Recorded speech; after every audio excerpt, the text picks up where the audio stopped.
En primer lugar me presento, yo soy Rosa Rottenberg, soy responsable pedagógica de los cursos de formación docente que, dirigidos por el doctor Mario Carretero, se dictan en Flaxo, en la sede de Argentina. Después de presentarme, necesito agradecerles la presencia. Estamos muy contentos de que nos acompañen y esperamos entre todos hacer un rato de intercambio fructífero y provechoso para todos. La conferencia que vamos a escuchar hoy está pensada en el marco de un curso de 2 meses que dictaremos desde Flaxo, Argentina, a partir del 18 de mayo.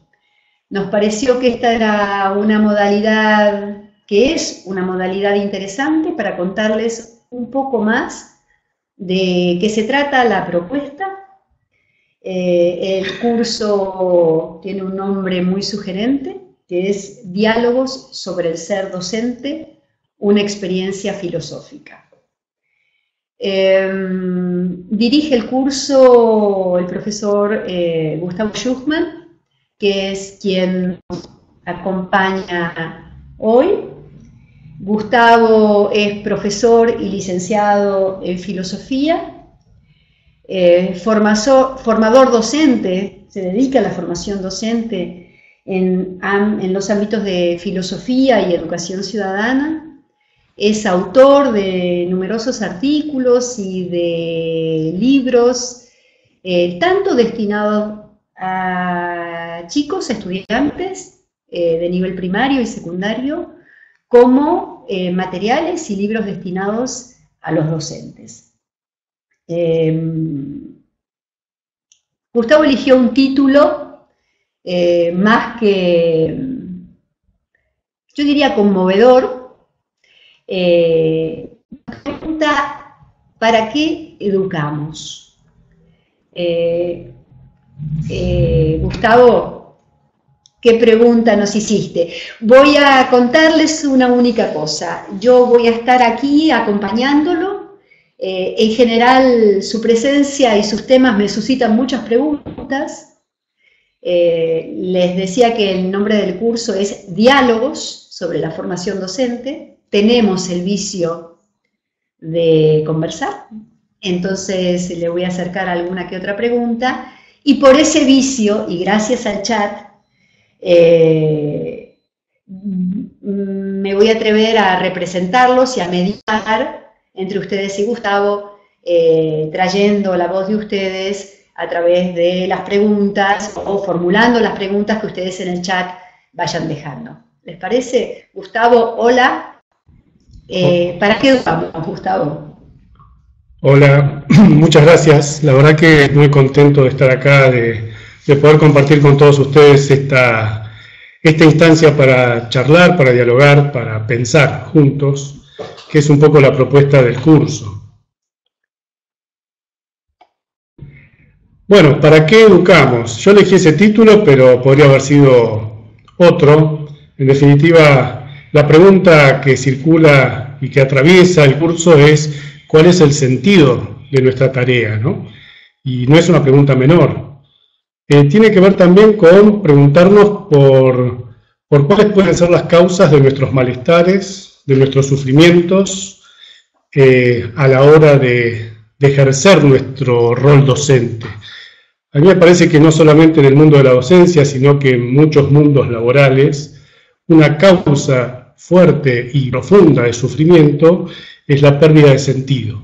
Es decir, cuando se pierde el sentido de aquello que estamos haciendo, es común que aquello que se nos presenta como obstáculo, aquello que se nos presenta como dificultad, termine siendo insoportable. Hay un autor, Jean-Paul Sartre, que usa una figura muy interesante de unos alpinistas que suben una montaña y uno de ellos en algún momento dice, yo me quedo, no doy más. Y Sartre se pregunta, ¿pero por qué él no da más? Si tiene la misma preparación que todos, si durmió lo mismo que todos, si se preparó para llegar a la cima. Y ahí contesta Sartre, en realidad él no da más porque ya no tiene como proyecto llegar a la cima. Es decir, el proyecto se le ha vuelto insoportable porque ha perdido sentido para él esa travesía. Para los demás, en cambio, el cansancio, la fatiga, incluso el dolor físico, es soportable porque tienen el proyecto claro, porque quieren llegar, porque ese dolor es parte también del desafío, ¿no? Entonces, me parece a mí que cuando perdemos el horizonte, perdemos el sentido, es cuando la tarea se nos vuelve insoportable. Y eso vale, por supuesto, para la tarea docente. Cuando yo trabajo con docentes en capacitación docente, me doy cuenta de esto, ¿no? Hay quienes sufren como parte de aquello que hacen, pero encontrando sentido a lo que están haciendo, y hay quienes, de algún modo, están atravesando la situación con un dolor físico, con enfermedad, digamos, donde ya hay una pérdida importante de sentido. Bueno, entonces estamos preguntándonos por el sentido. Yo propongo claves que tienen que ver con una reflexión ética sobre lo que hacemos, una reflexión filosófica sobre lo que hacemos cuando estamos educando. Y entonces propongo la siguiente respuesta a la pregunta ¿para qué educamos?, que por supuesto es una posible. Uno puede encontrar respuestas en los diseños curriculares, puede encontrar cuáles son los fines de la educación, y entonces puede ver, puede leer que estos documentos nos dicen que educamos para que los chicos aprendan a leer, para que los chicos aprendan a tener herramientas que los preparen para el mundo del trabajo, para el mundo del estudio. Podemos encontrar respuestas en muchos documentos, pero para mi gusto, más allá de cuál sea la disciplina que estamos enseñando, creo que educamos para lograr que chicos y chicas, adolescentes, puedan llegar a la mayoría de edad. Y cuando digo mayoría de edad no me refiero a la edad biológica o la edad jurídica, o sea, no me refiero a llegar a la mayoría de edad en el sentido de los 18 años o los 21 años, sino que me refiero a un concepto que usa un filósofo alemán llamado Kant, para quien la mayoría de edad significa poder pensar por sí mismo. El mayor de edad es aquel que piensa por sí mismo. Y entonces podemos encontrar, si aplicamos este concepto de Kant de mayoría de edad como pensar por sí mismo, podríamos encontrar personas que tienen más de 18 años, más de 21 años, incluso 40 años, y que podríamos considerar menores de edad. Menores de edad, ¿por qué? Porque no logran apropiarse de un pensamiento, no han logrado construir su propia posición, ¿no? Son las personas que repiten, pero que no dicen. Y uno los puede encontrar en cualquier parte, incluso en nosotros mismos, ¿no? La idea del repetir significa que nos dejamos llevar por lo que se piensa, por lo que se siente, por lo que se dice, y no nos preguntamos qué nos pasa a nosotros con eso que se piensa, con eso que se dice, con eso que se hace, con eso que se siente. ¿No? Es lo que Heidegger llama la existencia inauténtica, ¿no? El que vive inauténticamente es alguien que se deja llevar por el sé o el impersonal. Por supuesto que no se trata de tener una posición original. Ninguno de nosotros somos originales. Puede haber algunos que lo sean, pero en realidad todos construimos a partir de lo dado. Y lo dado está en el mundo de la cultura y tiene que ver también con la educación. Pero es muy diferente repetir que decir. Y me parece a mí que ya desde el comienzo de la escolaridad, lo que hace la maestra del nivel inicial, es tratar de que los chicos puedan decir y no solo repetir. Por supuesto que hay mucha repetición en el aprendizaje, ¿no? Pienso en un músico, alguien que se prepara para poder ejecutar bien un instrumento. Por supuesto que tendrá que repetir muchísimas veces un mismo ejercicio. Ahí hay repetición. Pero si se quedara solo en eso, nunca podría llegar a ser músico, ¿no? Será músico cuando pueda con eso crear, cuando pueda producir. Entonces, cuando hablamos de decir en lugar de repetir, o no solo repetir, sino también decir, estamos pensando no solo en el mundo de la palabra, sino también en el mundo de la producción, que puede ser la de la producción artística, puede ser la de el canto, puede ser la de la expresión de cualquier tipo que se pueda dar en las aulas. Entonces no estamos pensando solo en el decir en términos de la palabra. Alguna vez leí una anécdota que contaba un filósofo del lenguaje, que le escuchó a un profesor decirle a una alumna: pensá antes de hablar. Y la alumna le respondió: pero ¿cómo puedo saber lo que pienso si no me lo oigo decir? Me parece que la alumna le da una lección al profesor diciéndole: déjame hablar si querés que piense. Porque la única forma de pensar es haciendo circular la palabra, ¿no? La única forma de habilitar el pensar, de habilitar ese decir, es logrando que en las aulas haya lugar para la palabra, ¿no? Que la palabra circule y que entonces en esa producción de palabras, en ese circular de la palabra, empiece a producirse un pensamiento. Por ejemplo, yo ahora cuando hablo, si bien por supuesto he pensado lo que iba a decir, mientras voy hablando también voy pensando. Y es claro que cuando voy hablando no tengo un cassette, sino que por ahí se me ocurren cosas y entonces voy produciendo pensamiento mientras hablo, ¿no? Quienes escuchan también van pensando mientras escuchan. Y es probable que alguien que ya había pensado sobre el tema cambie su manera de pensar mientras escucha. Eso sería interesante, ¿no? Es cuando hay un pensamiento con otros, hay la posibilidad de que eso sea dinámico, sea cambiante. El que escucha piensa mientras escucha, el que habla piensa mientras habla. Cuando logramos que eso suceda, entonces puede aparecer el decir. Lamentablemente, en los programas de televisión a los que estamos acostumbrados, por ejemplo en aquellos pseudo debates que se dan en algunos programas políticos, vemos que las personas vienen con algo para expresar y se quedan siempre en la misma posición, ¿no? Nadie está pensando, nadie logra que con su palabra el otro piense, porque nadie está dispuesto a pensar. Entonces hay simplemente un intercambio de lo que ya se piensa, o de lo que ya se pensaba antes. Es el fracaso del intercambio, ¿no? Porque se supone que cuando hay verdadero intercambio, las personas mientras hablan piensan, mientras escuchan piensan. Y entonces pueden cambiar su manera de pensar o pueden mantenerse en su posición, pero de manera fundamentada, ¿no?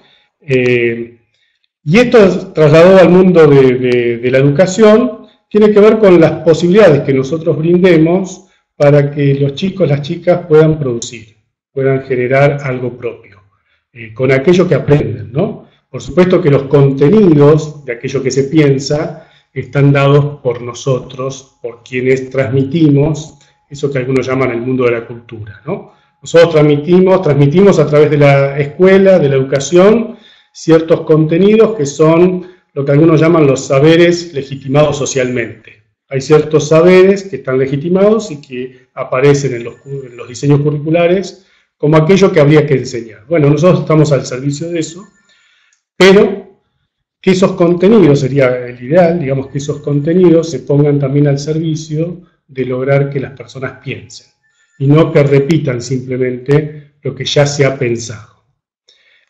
A medida que avanzamos en la escolaridad, me parece que vamos perdiendo esa capacidad que tenemos los docentes para lograr que los chicos piensen por sí mismos o puedan decir lo que piensan.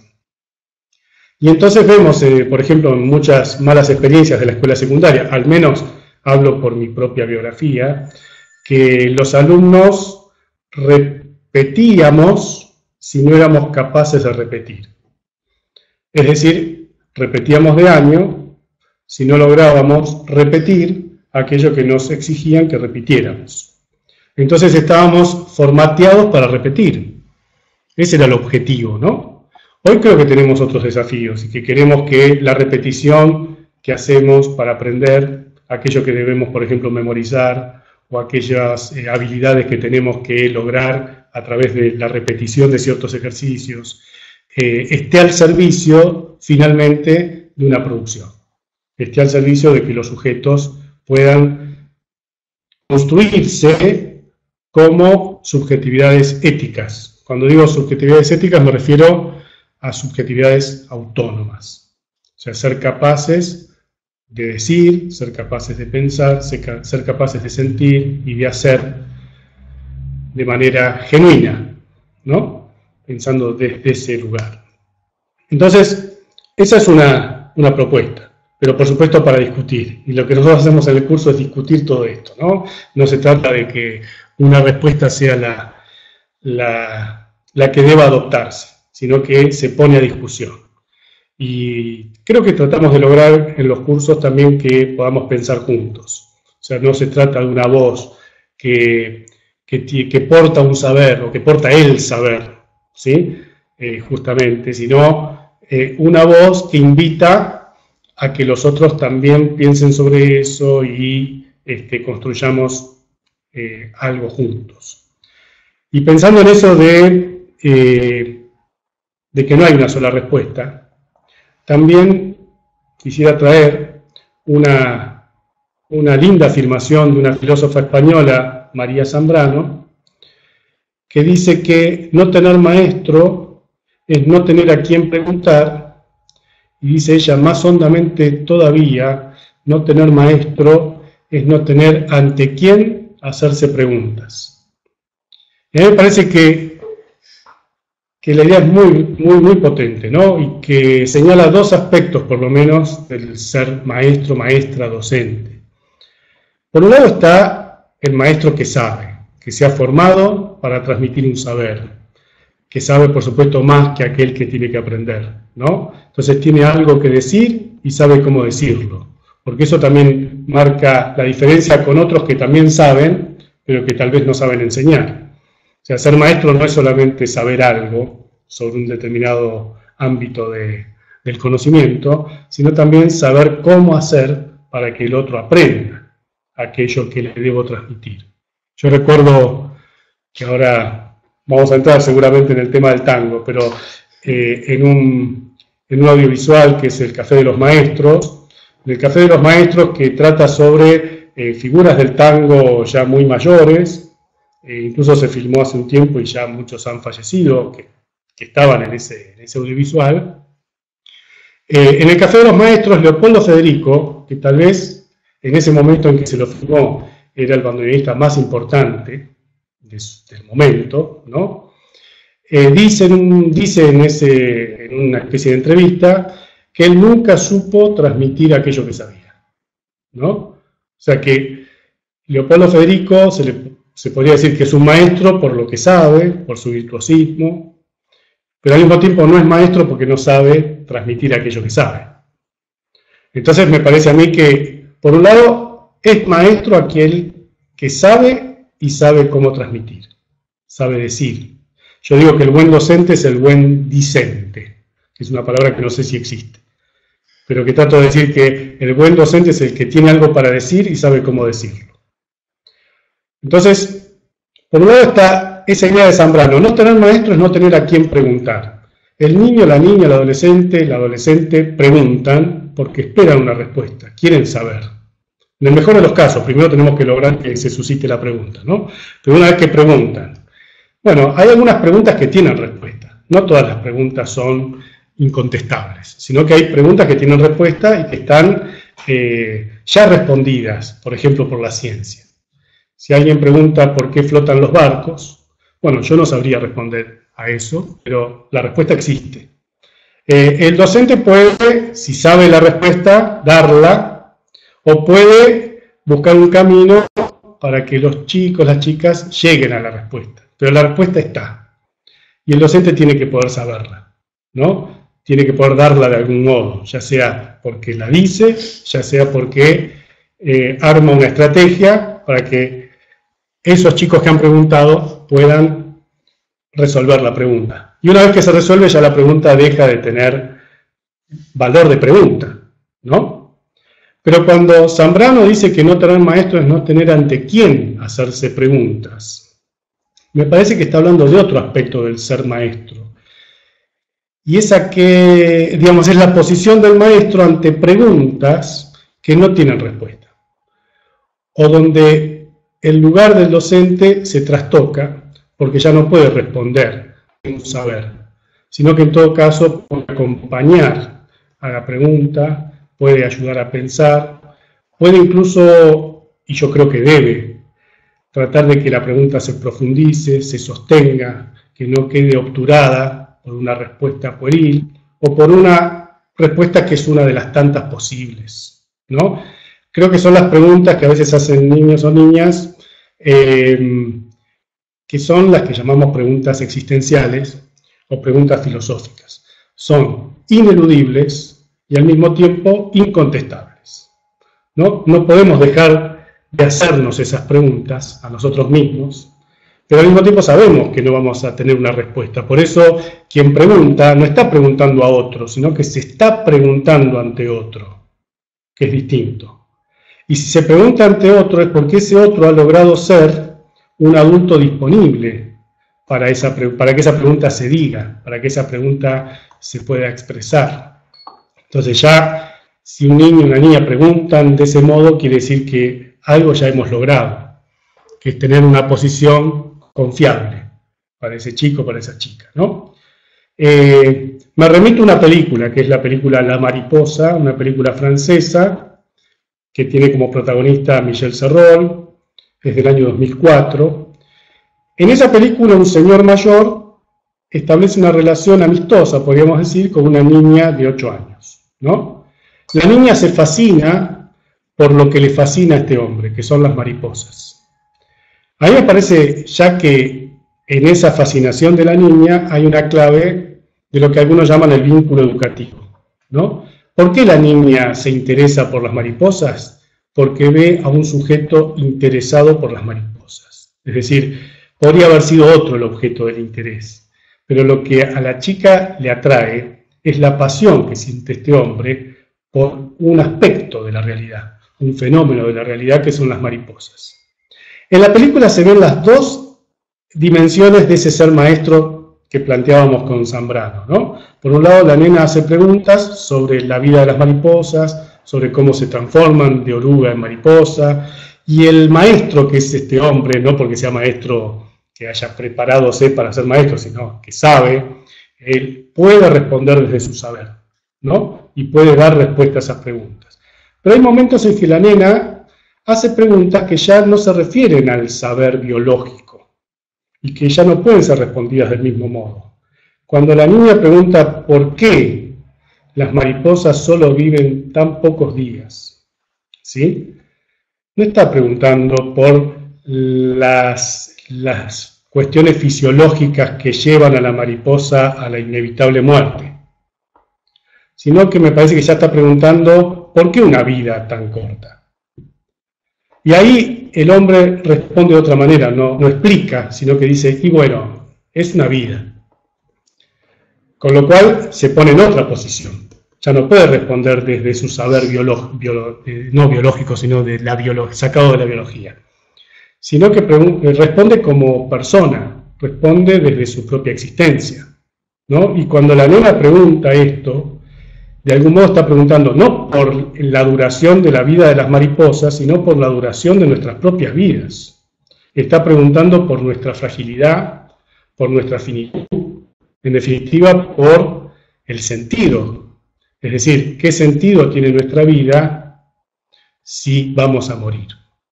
Y por eso en la pregunta y en la respuesta de este hombre hay una densidad que no hay en las otras preguntas. Y ahí es donde yo trato sobre la dimensión existencial de la tarea docente.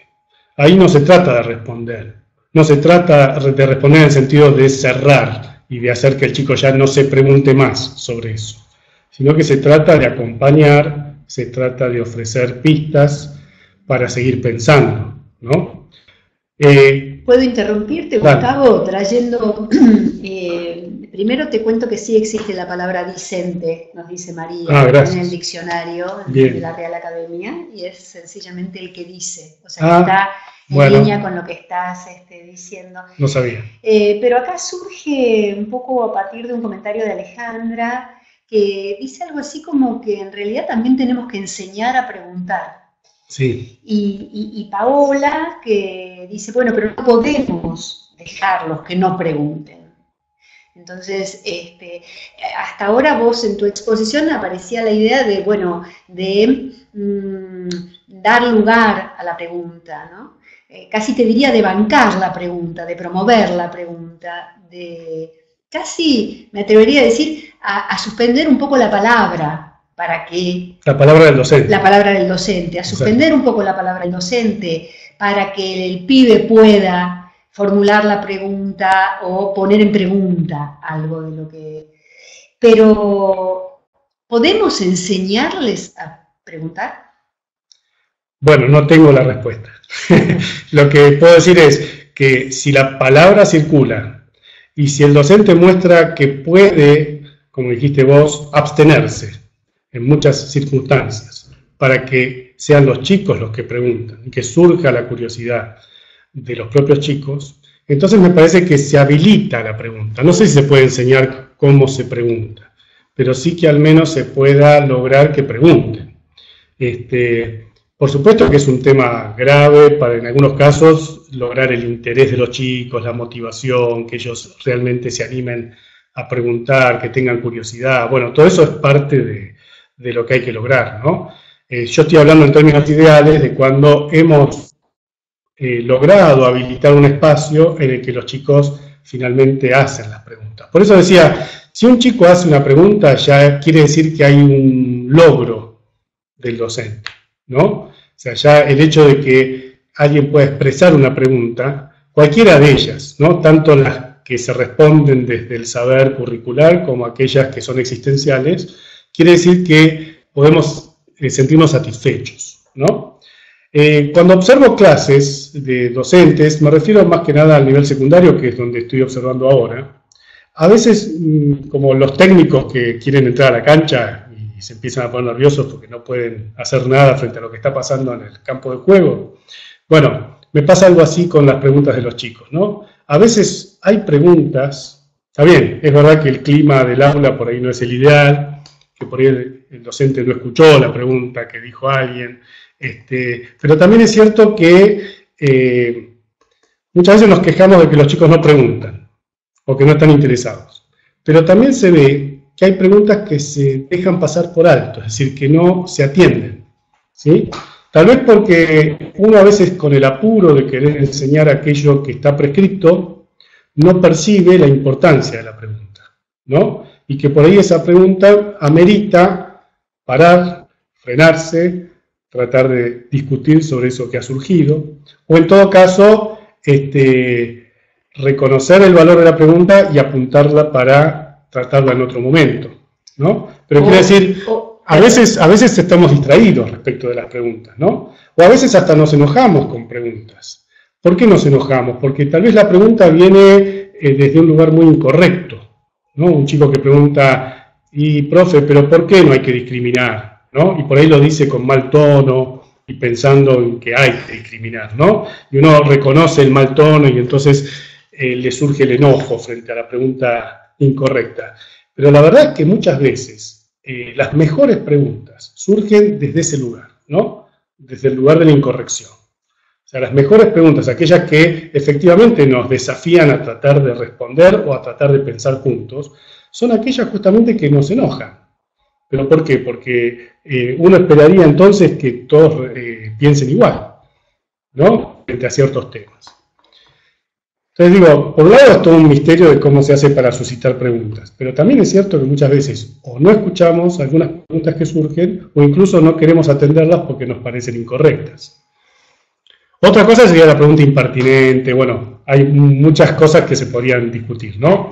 Acá aparece un juego que podría estar que podría ser bastante divertido, lo podemos hacer, que son todas los adjetivos que van apareciendo al lado de la palabra pregunta, porque aparece la idea de preguntas inteligentes, aparece la idea de buenas preguntas, vos traías lo de preguntas impertinentes, bueno, ya ahí tenemos todo un tema que se abre como bastante bonito, y Pablo dice también, incluso los silencios son fuente de preguntas, ¿no? Exactamente. Me parece que estamos aproximándonos a algo sumamente Y aparte, bueno, por interesante. ahí nos estamos fijando solo en lo hablado, pero la pregunta puede ser un gesto, la pregunta puede ser una carita angustiada. Quiero decir, no estamos hablando solamente del mundo de la palabra.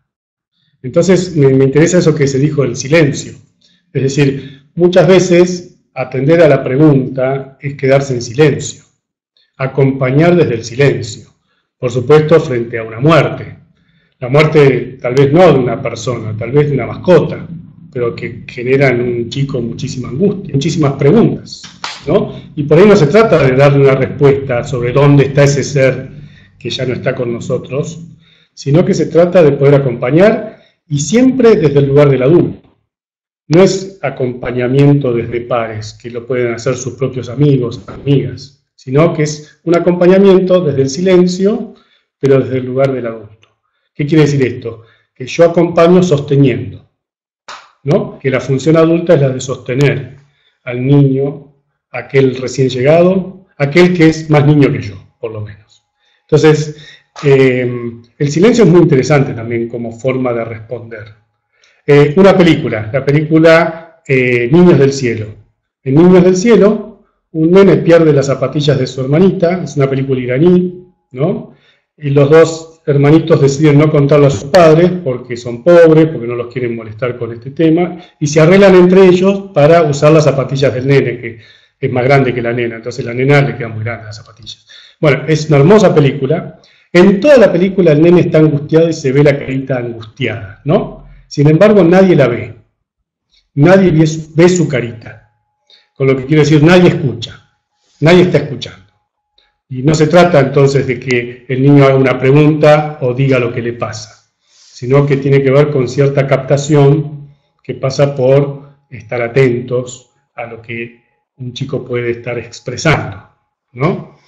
Gus, te interrumpo un minuto para traer Jorge Solá, que pregunta por la dimensión filosófica en esta propuesta.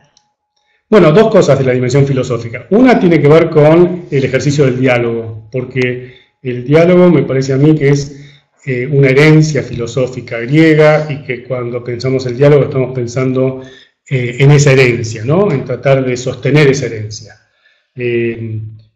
Podríamos decir que el inventor del diálogo, el fundador del diálogo como práctica cotidiana fue Sócrates.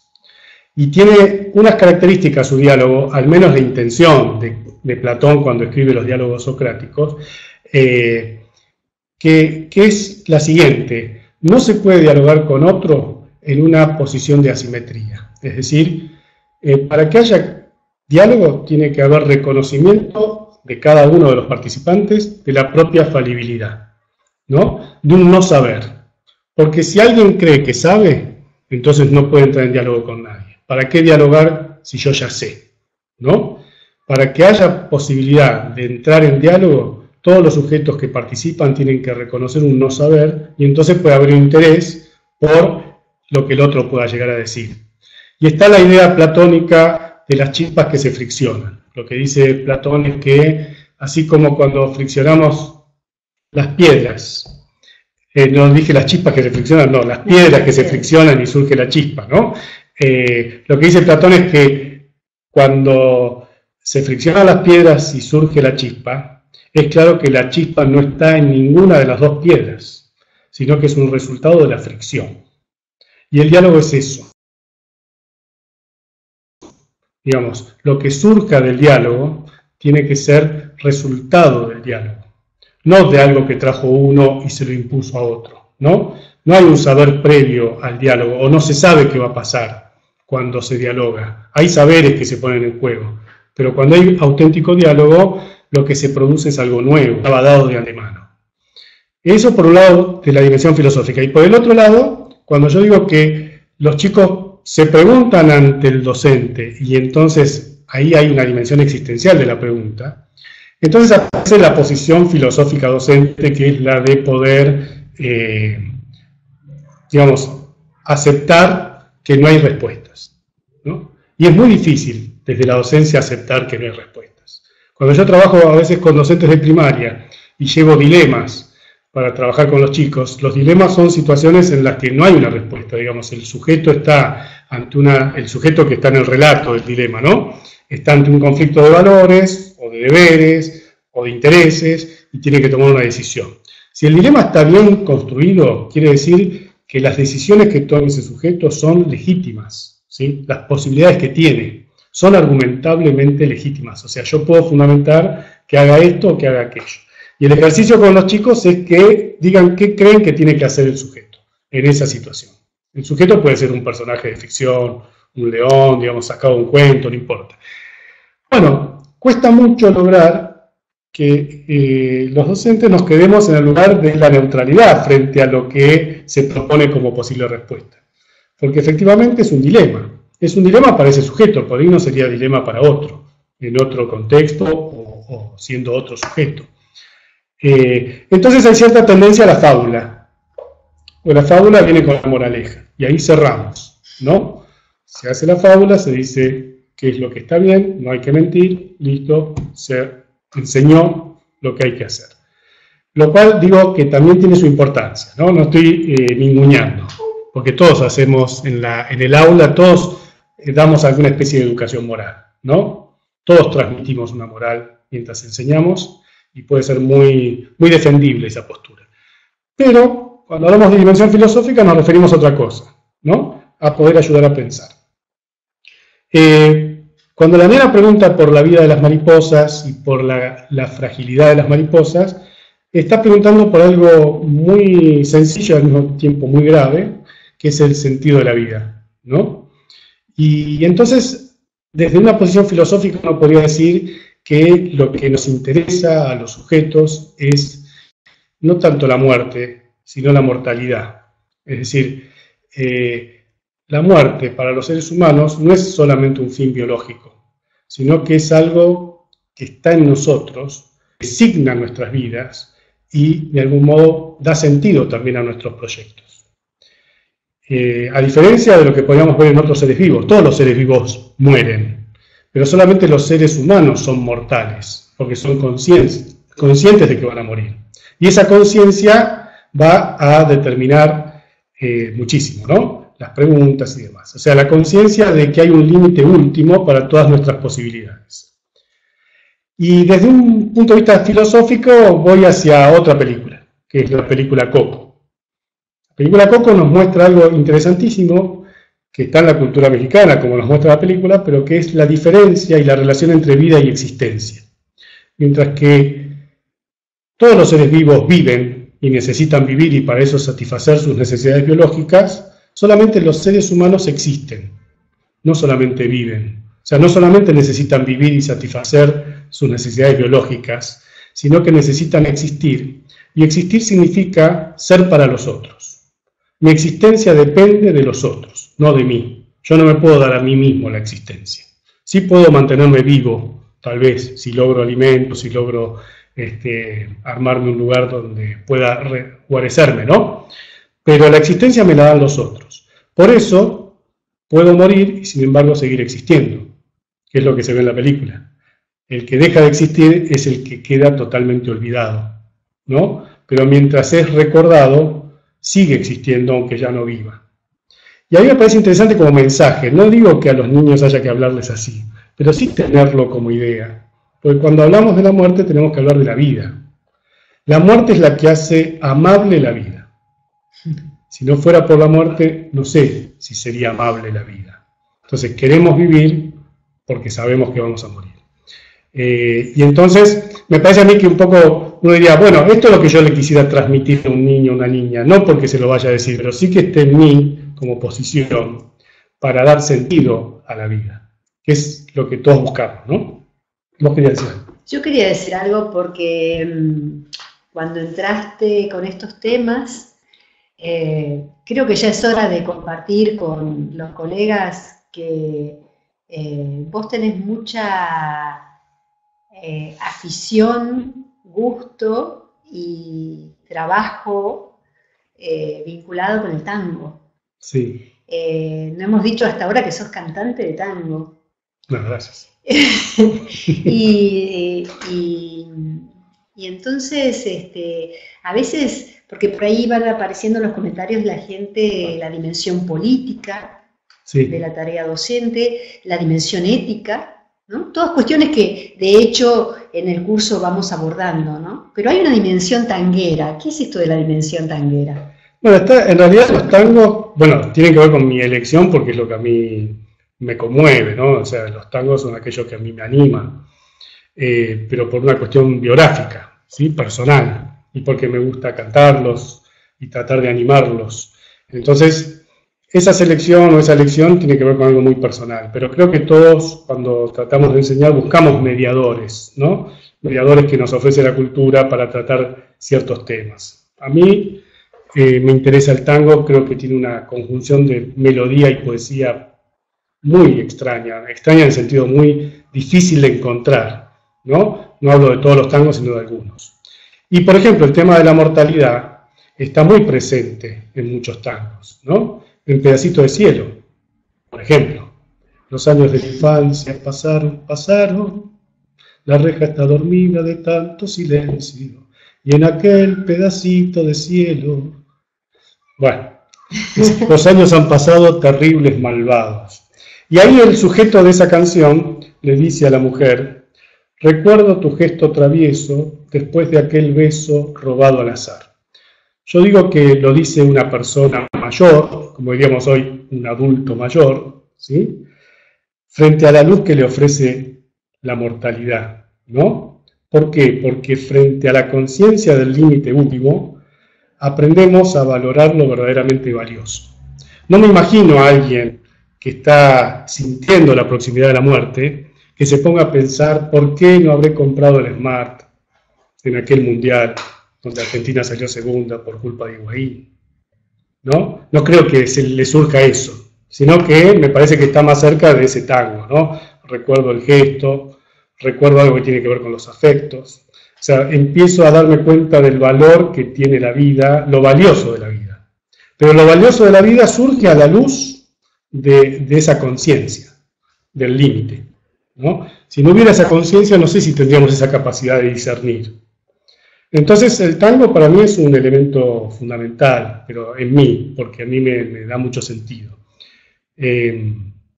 Otro tema es, sí, perdón. No, aparece acá en los comentarios de los colegas, ¿no? La idea del arte como recurso, Claro. La idea también de que suma voces, ¿no? Exactamente. La idea de, bueno, cuánto apela a lo emocional. Exactamente, porque me parece a mí que no es un tema racional todo aquello de lo que estamos hablando, ¿no? A mí me parece que alguien no capta lo bueno, lo justo por leer libros de ética, sino que capta lo bueno, lo justo cuando aquello que capta le produce una emoción, que es una emoción positiva frente a lo bueno y una sensación de rechazo frente a lo malo o frente a lo injusto. Quiero decir que hay una dimensión emocional que no se puede desconocer. Es parecido a lo que pasa con la educación estética. Yo no puedo captar lo bello, o mejor dicho, no aprendo a captar lo bello porque leo un libro de estética, sino que lo aprendo a captar teniendo experiencias estéticas. El tango sería una experiencia, ¿no? Sería una invitación a la experiencia, pero podría pasar por otros lugares, no necesariamente por ahí. Es más, yo quisiera, digamos, que veamos juntos que en realidad este curso, que es un curso de formación docente, preocupado, yo diría, por el desarrollo personal y profesional, entendiéndolo, ¿no? como de manera conjunta, vos fíjate que estamos apelando sistemáticamente también a la emoción. Aparentemente habría un contenido sí. También objeto de la formación, ¿no? Que muchas veces queda como bastante ausente a la hora de pensar, por ejemplo, en las didácticas específicas, ¿no? Bueno, hay muchos comentarios. Es bastante interesante también esto de que mientras vos, Gustavo, estás hablando y yo te estoy aquí acompañándote, también hay mucha mucho chat, mucho diálogo y mucho intercambio entre los colegas, ¿no? Yo lo que quisiera plantear también es que si bien el tango parece ser un género que gusta a los adultos, ¿no? Me parece que es un prejuicio, digamos, ¿no? Que incluso yo lo he vivido porque he cantado en escuelas primarias, he tenido una experiencia en Salta con chicos de una escuela pública que aprendieron algunos tangos y los cantamos juntos. Con lo que quiero decir, hay cierta idea de que hay ciertos géneros que no son para determinadas edades, ¿no? Incluso hay una idea bastante común según la cual el tango se empieza a sentir a cierta edad, ¿no? A los 40, después de haberla vivido. Y a mí me parece que es un error, porque yo creo que el tango, como otros géneros, nos hablan de los paraísos perdidos, ¿no? En definitiva, ese es el leitmotiv de muchos tangos. Y un niño puede tener un paraíso perdido. Por supuesto, un niño que se muda, que quiere volver a vivir en aquel pueblo de donde tuvo que salir, o el mismo hecho de haber nacido ya es perder un paraíso, que es el útero materno, ¿no? Quiero decir, ¿por qué no pensar que alguien puede darse cuenta de lo que el tango expresa, aunque no pueda entender tal vez las letras? Yo creo que puede haber nostalgia en un niño, puede haber, por supuesto, desesperación, ¿no? En la película Los coristas se ve eso, ¿no? Niños desesperados. ¿Y por qué están desesperados? Fundamentalmente porque los adultos no creen en ellos, porque los adultos no los ven como seres capaces de futuro. Entonces, eso los asfixia, ¿no? Hay una idea en Kierkegaard que dice que la desesperación es parecida a la asfixia. Así como el que se asfixia necesita aire y hay que abrirle las ventanas, al desesperado hay que abrirle una posibilidad. ¿Qué es lo que hace el maestro de los coristas? Cuando les pregunta a los chicos, ¿qué quieren ser cuando sean grandes? Les está preguntando por el futuro a chicos que nunca han sido vistos como seres capaces de futuro, ¿no? A seres perdidos, vistos como seres perdidos. Entonces ya con eso les abre las ventanas, ¿no? Y los saca de esa posición. Pero quiero decir, puede haber desesperación, puede haber nostalgia, por supuesto, conciencia de la mortalidad en algunos chicos, y preguntas, por ejemplo, sobre el amor. Quiero decir, preguntas que también están en las expresiones artísticas y que son filosóficas porque tampoco pueden ser respondidas de un solo modo. No sé si esto es, si estarían de acuerdo, no creo que podamos discutirlo ahora, pero es parte de una discusión, ¿no? ¿Cuáles son aquellas expresiones artísticas que a un chico lo pueden animar también? Con respecto a la nostalgia, me gusta mucho una definición que dice que la nostalgia es el dolor causado por el deseo incumplido de volver. Y creo que el tango expresa fundamentalmente eso, ¿no? La imposibilidad de volver, ya sea que uno se ha quedado anclado en París, ya sea que ha vuelto al barrio, pero el barrio ya no es este, cambió de lugar, en el sentido de que el cambio es inevitable y el regreso es imposible, ¿no? Y trabajar el tema de la nostalgia puede ser potente, puede ser interesante también con niños. Bueno, para ir concluyendo esta parte, Maximiliano dice que hizo el curso el año pasado con Gustavo y fue excelente. Muy bien, Gustavo, gracias Maximiliano. Siempre vos sabés que los que somos docentes estamos siempre pendientes y atentos a lo que cada uno de ustedes pueden comentarnos, y ahí también está parte del sentido de nuestra tarea, ¿no? Empezaste hablando de malestares, Gustavo, y casi diría, y nos planteaste una pregunta, ¿no? Esta idea de una buena pregunta, me parece, no sé cómo era, si es inteligente, si es buena, si es, pero nos dio mucho pie. Muchas de estas cosas son las que vamos a ir tomando en el curso. Nosotros elegimos para este curso 3 palabras que nos parecen claves: diálogos, experiencias, sentidos. ¿Cuál es el núcleo o mejor dicho, cuál es la red o las relaciones que entablamos con estos 3 nodos, estos 3 términos, Gustavo? Bueno, algo que ya dijimos de que el diálogo no es solo racional, no es solo intercambio de palabras. Creo que en el curso que ya pudimos dar y que Maximiliano fue parte de él, no solo intercambiamos cosas que pensamos, sino también que intercambiamos nuestras experiencias, ¿no? Incluso nuestras biografías, ¿no? Nos contamos un poco de dónde veníamos y por qué habíamos elegido la tarea docente, la profesión, ¿no? Como parte de esa búsqueda de sentido. No quiere decir que todos los que estábamos ahí habíamos perdido el sentido y teníamos que andar buscándolo, ¿no? Sino que es interesante la pregunta igual, que a veces las personas están muy bien posicionadas y trabajan tranquilamente con un sentido bien planteado y sin embargo les viene bien poner sobre la mesa estas cuestiones para pensar sobre lo que están haciendo. No para cambiarlo, sino incluso para consolidarlo, ¿no? Y la idea del sentido me parece que es sumamente importante pensar que al sentido no hay que encontrarlo. No es que está en alguna parte y yo busco a ver dónde está. Bueno, sí hacemos búsquedas, pero en definitiva es para finalmente apostar por algún sentido, es decir, para que nosotros lo construyamos. No se trata de decir dónde está, ¿no? En el curso vemos algunas cosas que dice Pascal, un filósofo cristiano. Alguna vez le dijeron a Pascal, me gustaría tener la fe que usted tiene para vivir como usted vive. Y Pascal respondió, pero ¿por qué no vivís como yo vivo y tal vez algún día sobrevenga la fe? Me parece que lo que está diciendo es, mirá, no hace falta encontrar un sentido para empezar a actuar, sino que al actuar apostamos por un sentido y ese sentido carga nuestra tarea y por lo tanto nos hace en algún momento tal vez encontrar esa fe que necesitamos como motor para no hacer que la tarea sea insoportable. Volvemos sobre eso, ¿no? Bueno, y también les queremos contar, les vamos a mostrar una imagen entre las cosas que preparamos para este curso. Nos atrevimos a hacer un libro digital enriquecido con audio, un libro que nosotros compartimos en el curso.